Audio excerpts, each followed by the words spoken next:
And as I call on Beacon Street, it's way over on the other side of town.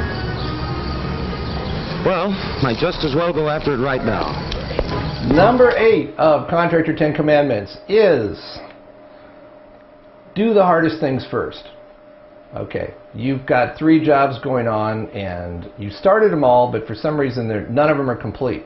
And you think to yourself, you know, I'm going to go over to Mrs. Jones today and wrap that one up. I'll tell you why you think that. It's the easy one, okay? And you know, Mr. Smith, that's going to be the one you want to do last. Why? Because there's a problem with it. You know, something went wrong with that job and there's some difficult thing and it's hard to confront. Okay, well, you know what's going to happen is you're going to go over and do the easy one and maybe you'll do the other easy one. Well, the one that's hard doesn't seem to get done, and it doesn't get done, and each day you avoid it, it's worse than the day before. You start getting phone calls from an angry customer, you start avoiding it, you know. Now, this is something that you just can't afford to do.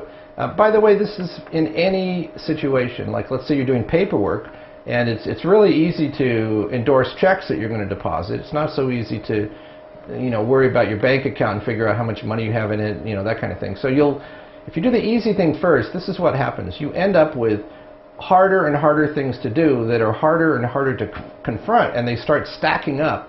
And basically, you avoid them even more, and then they're even worse, and they stack up even more until you try to drop them. And when you drop them, you end up with angry customers and bounced checking accounts and angry wholesale suppliers and who knows what, friends that you don't want to talk to anymore just because you didn't confront the hard things first. On the other hand, if you handle the hard job first, knowing you have an easy job to look forward to, it gives you a kind of mental strength, a little bit relaxation. Like a reward at the end of this one is an easy one to do after this one. It'll make that hard job go a lot easier and a lot faster. You'll get the easier one done too, and you'll survive much better as a contractor. So, let's see. That's it.